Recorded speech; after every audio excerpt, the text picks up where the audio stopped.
آج بہت ہی پیارا موضوع سیرت مصطفیٰ صلی اللہ علیہ وآلہ وسلم شروع کیا جائے گا۔ انشاءاللہ ہماری کوشش ہوگی کہ اسے بھی قسط وار آپ تک پہنچایا جائے تھوڑا تھوڑا کر کے، جس سے ہمیں بھی کچھ سمجھ آئے اور آپ کو بھی سمجھنے میں آسانی ہو۔ سب سے پہلے ہم ملک عرب کا تعارف بیان کریں گے۔ یہ بر اعظم ایشیا کے جنوب مغرب میں واقع ہے، چونکہ اس ملک کے تین طرف سے سمندر نے اور چوتھی طرف سے دریائے فرات نے جزیرہ کی طرح گھیر رکھا ہے، اس لیے اس ملک کو جزیرۃ العرب بھی کہتے ہیں۔ اس کے شمال میں شام و عراق، مغرب میں بحر احمر، بحر کلزم جو مکہ معظمہ سے بجانب مغرب تقریباً 70 کلومیٹر کے فاصلے پر ہے، اور جنوب میں بحر ہند اور مشرق میں خلیج عمان اور خلیج فارس ہیں۔ اس ملک میں قابل زراعت زمینیں کم ہیں اور اس کا کثیر حصہ پہاڑوں اور ریگستانی صحراؤں پر مشتمل ہے۔ علماء جغرافیہ نے زمینوں کی طبی ساخت کے لحاظ سے اس ملک کو 8 حصوں میں تقسیم کیا ہے: حجاز، یمن، حضرموت، مہرہ، عمان، بحرین، نجد، احقاف۔ یہ ملک کے مغربی حصہ میں حجاز ہے، جسے بحر کلزم کے ساحل کے قریب واقع ہے۔ حجاز سے ملے ہوئے ساحل سمندر کو جو نشیب میں واقع ہے تہامہ یا غور پس زمین کہتے ہیں، اور حجاز سے مشرق کی جانب جو ملک کا حصہ ہے وہ نجد یعنی بلند زمین کہلاتا ہے۔ حجاز کیونکہ تہامہ اور نجد کے درمیان حاجز اور حائل ہے، اسی لیے ملک کے اس حصہ کو حجاز کہنے لگے۔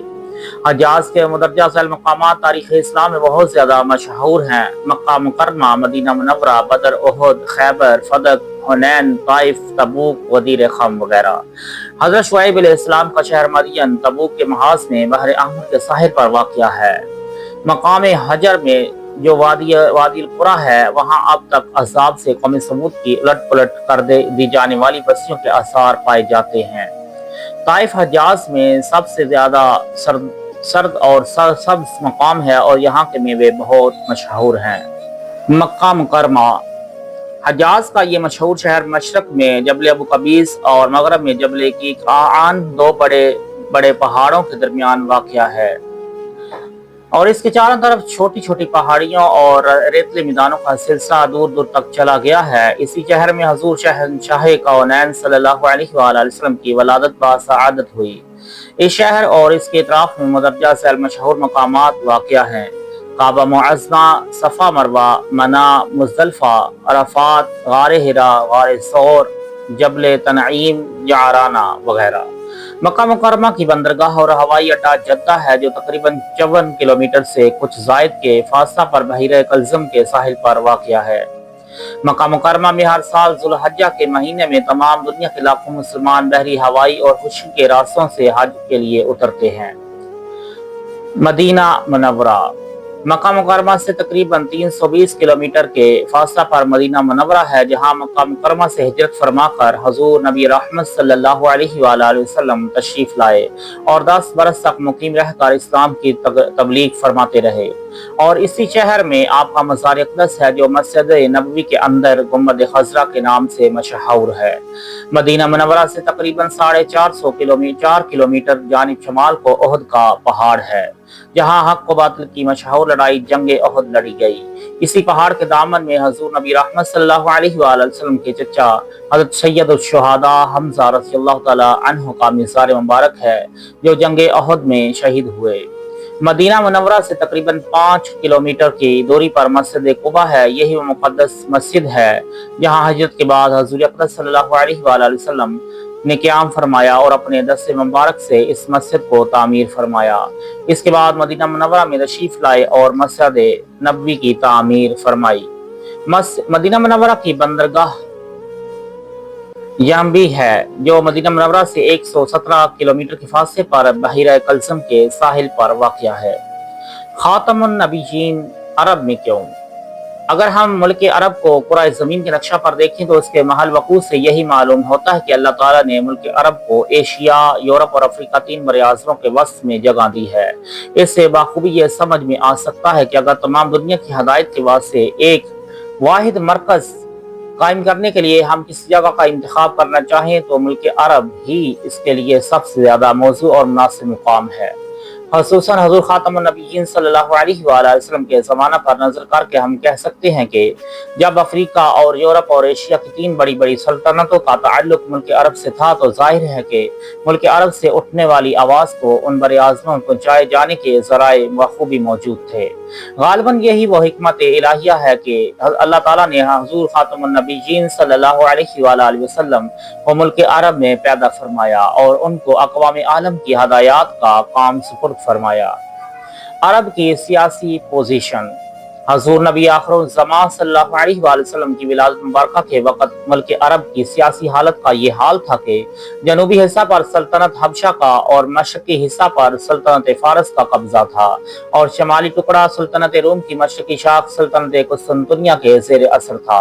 اندرون ملک بزعم خود ملک عرب آزاد تھا، لیکن اس پر قبضہ کرنے کے لیے ہر ایک سلطنت کوشش میں لگی ہوئی تھی، اور در حقیقت ان سلطنتوں کی باہمی رقابتوں ہی کے طفیل میں ملک عرب آزادی کی نعمت سے بہرہ تھا۔ عرب کی اخلاقی حالت نہایت ہی ابتر بلکہ بد سے بدتر تھی۔ جہالت نے ان میں بت پرستی کو جنم دیا اور بت پرستی کی لعنت نے ان کے انسانی دل و دماغ پر قابض ہو کر ان کو توہم پرست بنا دیا تھا۔ وہ مظاہر فطرت کی ہر چیز، پتھر، درخت، چاند، سورج، پہاڑ، دریا وغیرہ کو اپنا معبود سمجھنے لگے ہوئے تھے اور خود ساختہ مٹی اور پتھر کی مورتیوں کی عبادت کرتے تھے۔ عقائد کی خرابی کے ساتھ ساتھ ان کے اعمال و افعال بے حد بگڑے ہوئے تھے۔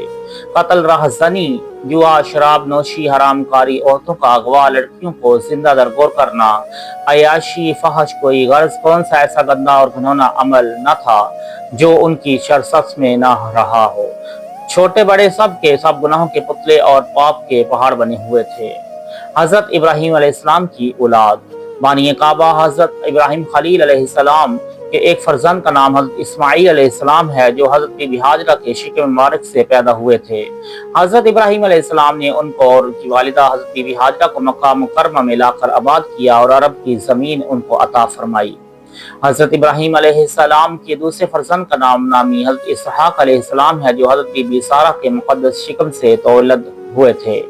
حضرت ابراہیم علیہ السلام نے ان کو ملک شام عطا فرمایا۔ حضرت ابراہیم علیہ السلام کی تیسری بیوی حضرت قطورہ کے پیٹ سے جو اولاد مدین وغیرہ ہوئے ان کو آپ نے یمن کا علاقہ عطا فرمایا۔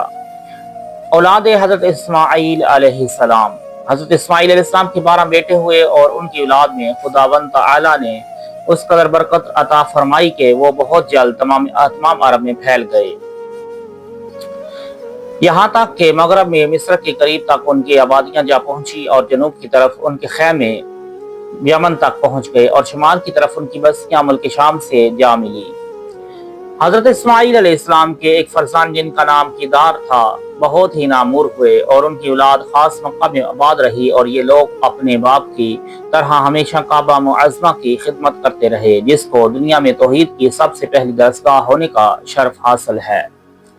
انہی کیدار کی اولاد میں عدنان نامی نہایت اولوالعزم شخص پیدا ہوئے اور عدنان کی اولاد میں چند پشتوں کے بعد قصی بہت ہی جہو جلال والے شخص پیدا ہوئے جنہوں نے مکہ مکرمہ میں مشترکہ حکومت کی بنیاد پر 440 عیسوی میں ایک سلطنت قائم کی اور ایک قومی مجلس پارلیمنٹ بنائی جو دارالندوہ کے نام سے مشہور ہے، اور ایک اپنا قومی جھنڈا بنایا جس کو لوا کہتے تھے، اور مندرجہ ذیل 4 عہدے قائم کیے جن کی ذمہ داری 4 قبیلوں کو سونپ دی: رفادہ، سقایا، حجابہ، قیادہ۔